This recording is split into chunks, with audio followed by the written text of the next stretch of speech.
In the next 15 minutes, we're going to solve one of the most frustrating problems you face when speaking English. Have you ever sat in a meeting completely disagreeing with an idea, but you stayed completely silent because you didn't know how to say it politely? Or maybe you did speak up, but it came out sounding harsh, blunt, and accidentally rude? Today, we're going to change that. You are going to learn the psychological shifts and the exact elegant phrases native speakers use to disagree with grace.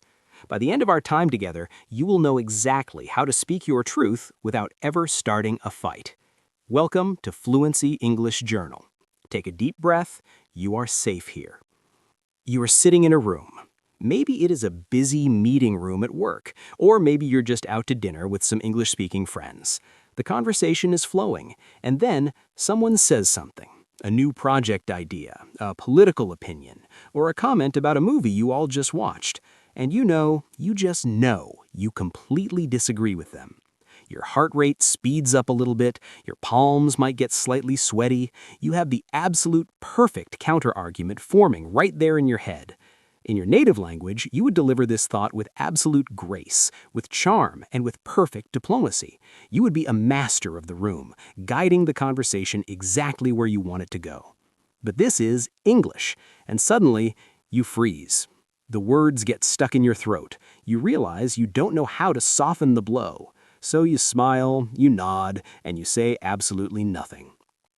Or maybe you're brave. Maybe you decide to speak up and force the words out. But what actually comes out of your mouth isn't the graceful, highly intelligent thought you had in your mind. What comes out is a blunt, hard no. Or, I completely disagree with you. Or, that is wrong. And immediately, the energy in the room shifts. People look a little uncomfortable. The friendly conversation suddenly feels like a battlefield. You didn't mean to sound harsh. You didn't mean to start a fight or offend anyone. You simply wanted to share your perspective. Let's talk about the unique pain of that moment, because it really is a specific kind of heartache, isn't it? The pain of having a highly sophisticated mind but feeling trapped inside a blunt instrument.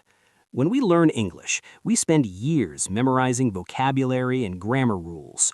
We learn how to build structurally perfect sentences, but nobody really teaches us the delicate art of disagreeing.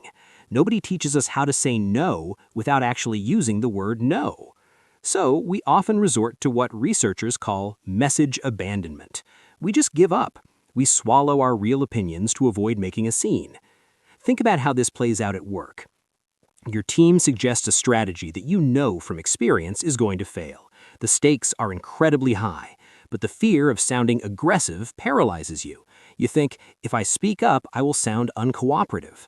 So you sit there, you let the bad idea pass, you prioritize keeping the peace over speaking your truth. And over time, that chips away at your confidence. It makes you feel invisible, like your true personality is locked away behind a language barrier. Think of it like this. Imagine you're driving a car. In your native language, you have a smooth steering wheel, you have a gentle brake pedal, you have mirrors. You can navigate through heavy traffic smoothly, you can change lanes without causing an accident. But when you're speaking English, especially when opinions clash, it feels like you're driving a car that only has a heavy gas pedal and a brick wall. There's no middle ground. You either stay parked on the side of the road in total silence, or you step on the gas, speed forward, and crash your car straight into the conversation. Bam! I am not agree. That is a bad idea. And you're left standing in the wreckage of an awkward silence, wishing you could just hit rewind. And I want you to know, if you have ever felt this way, if you have ever sounded accidentally rude, or if you have ever stayed quiet when you desperately wanted to speak up, it's not your fault. It really isn't. You are not a rude person. You are not a weak person for staying quiet. You are simply missing a specific set of linguistic tools. You are missing the conversational shock absorbers that native speakers use naturally to soften their disagreements. Today, we're going to build those shock absorbers together. We're going to explore how to disagree politely, diplomatically, and beautifully. So settle in, get comfortable, and let's begin.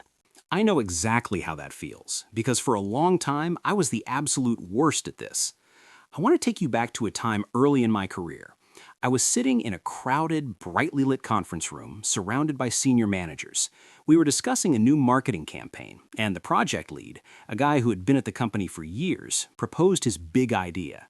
Now, I had done the research the night before, I had looked at the data, and I knew without a single doubt that his idea was going to be a complete disaster. I wanted to be helpful, I really did, and I wanted to sound professional and confident in my English. So when he finished speaking, I leaned forward, looked him right in the eye, and said, "I completely disagree with you. That is a bad idea." I want you to imagine the silence that followed. It was thick. It was heavy. The project lead's face instantly turned red. My boss looked down at the table, clearly embarrassed. I didn't understand what had just happened. In my mind, I had just saved the team from a huge mistake. I had delivered the facts perfectly, my grammar was correct, but the energy in the room was completely destroyed. They didn't listen to my data, they just saw a young employee being aggressive and arrogant. I was technically right about the campaign, but I completely lost the room. I damaged my relationship with that team for months. That was a painful, embarrassing lesson, but it forced me to realize something fundamental about how English speakers communicate. And this is the core mindset shift I want you to embrace today. When we learn a second language, we're trained to focus purely on the information. We treat language like a simple delivery service. We have a fact in our brain, and our only goal is to package that fact into English words and drop it on the table. But that is not how native speakers use language. Native speakers are not just exchanging information. They're constantly, subconsciously managing emotions. They're protecting each other's egos. In psychology, there's a term for this. It's called saving face. Whenever you disagree with someone, you're naturally threatening their face. You're basically saying your idea is flawed, which can very easily feel like you are flawed. To avoid making people feel this way, English relies heavily on something called mitigation. Mitigation simply means softening the blow. I want you to visualize a bridge connecting you to the person you're talking to. That bridge represents your relationship, your mutual respect. Now, your disagreement, your opposing opinion, is a massive, heavy truck. If you just take that heavy truck and drive it at top speed straight onto a fragile bridge, the bridge collapses, the connection breaks. That is exactly what a blunt no or I disagree does. Before you drive that heavy truck across, you have to reinforce the bridge. You have to show the other person that they're safe, that you respect them, and that you're still on the same team. The shift in your mind needs to be this. Disagreeing is not about proving someone wrong. It's about protecting the connection while sharing your truth. It's not about being fake or hiding what you really think. It's simply about adding conversational cushions. The English language actually has built-in cushions, tiny, elegant words and structures designed specifically to absorb the shock of a different opinion. And once you learn how to use them, you'll never have to stay silent in a meeting again. And so, how do we actually use these cushions in the real world? How do we stop the car from crashing into the wall? Well, it all comes down to a very simple three-step rhythm. It is a rhythm of starting, pivoting, and offering. Once you master this rhythm, you will actually start looking forward to disagreements because you will know exactly how to handle them. Let's walk through it together. Step 1 is what we call the token agreement.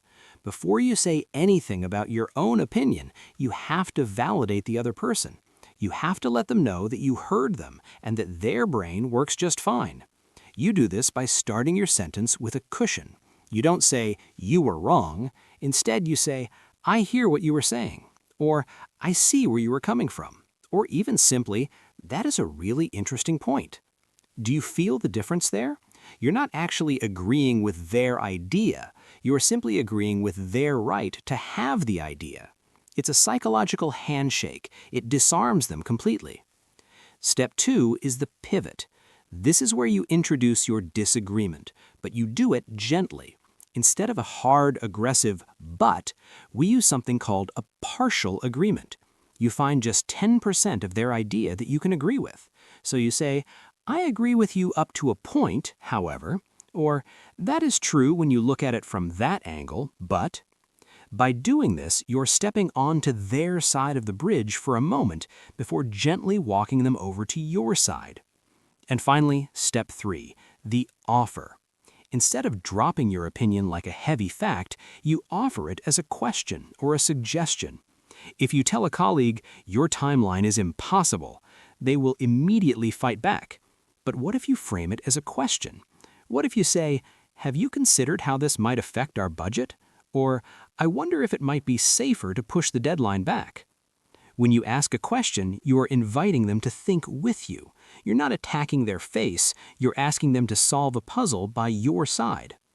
Let's put this all together in a real-world scenario. I want you to picture yourself back in a meeting room. You're sitting across from a coworker, let's call him David. David leans back in his chair and says, I think we should launch this product tomorrow. It's totally ready.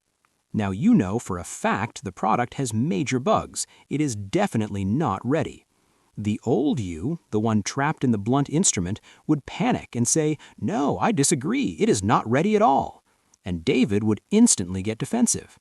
But the new you, the graceful, diplomatic you, takes a slow breath. You look at David and you use the 3-step rhythm.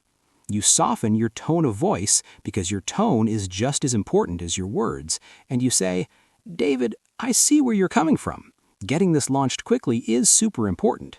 I agree with you up to a point because the market is waiting. However, I have some concerns about the software bugs. Have you considered doing one more round of testing just to be safe? Listen to that. Just listen to the power in that response. You didn't back down. You didn't hide your true opinion. You completely disagreed with his plan, but you did it while making him feel respected, heard, and valued. You protected the bridge. When you communicate like this, people don't just hear your English, they hear your emotional intelligence. They start to see you as a leader, as someone wise and thoughtful. You stop being the person who just argues, and you become the person who guides the conversation. To help you become that person who guides the conversation, I want us to take a quiet moment to look at 3 special words we use today. These words are the keys to understanding this whole concept. Our first word is blunt. B-L-U-N-T. Earlier, I said that when we speak English, we sometimes feel like a blunt instrument. I want you to imagine a kitchen knife that is very old and has never been sharpened. It cannot cut anything cleanly. It is just thick and heavy. If you try to cut a soft red tomato with a blunt knife, you do not get a nice clean slice. You just smash the tomato and make a big mess. In a conversation, when we say someone's words are blunt, it means they speak directly, heavily, and without trying to be soft. Their words just smash into the other person's feelings. Our second word is diplomatic. D-I-P-L-O-M-A-T-I-C. This is exactly the opposite of being blunt. Imagine you are holding a very beautiful, very thin glass cup. You need to pass it to your friend. You are not going to throw it at them, right? You will move your hands slowly, and you will make sure they have a good hold on it before you let go. A diplomatic person does this with their words. They choose their words very carefully, moving slowly and softly so that no one gets hurt or angry even when the conversation is very difficult. Our third word is defensive. D-E-F-E-N-S-I-V-E. I mentioned earlier that if you use blunt words, your coworker will get defensive. Think of a very old stone castle. When the people inside the castle feel like bad people are attacking them, what do? They pull up the heavy wooden door, they hide behind the high walls, and they get ready to fight. They are protecting themselves. In human communication, when someone gets defensive, it means they feel like your words are an attack on them, so they pull up their walls. They stop listening to your ideas, and they just start fighting back to protect their feelings. Your goal always is to be diplomatic, so the other person never has to feel defensive. And this brings me to your challenge for the week. I want you to start small. Do not try this in a high-stress business meeting just yet. Sometime this week, you are going to disagree with someone about something very small. Maybe a friend suggests a restaurant for lunch that you do not want to go to, or a coworker mentions a movie they loved but you hated. Instead of just saying a blunt no or staying completely quiet, I want you to practice the 3-step rhythm. Start by validating them. Say, I can see why you liked that. Then pivot gently. And finally, offer your thought as a question. Just feel what it is like to drive the car smoothly. It will feel strange at first. You might have to speak a little slower to find the right words, and that's perfectly okay. Learning to soften your language is a beautiful journey, and it takes time. But every single time you try, you are building a stronger, safer bridge to the world. I'm proud of your progress.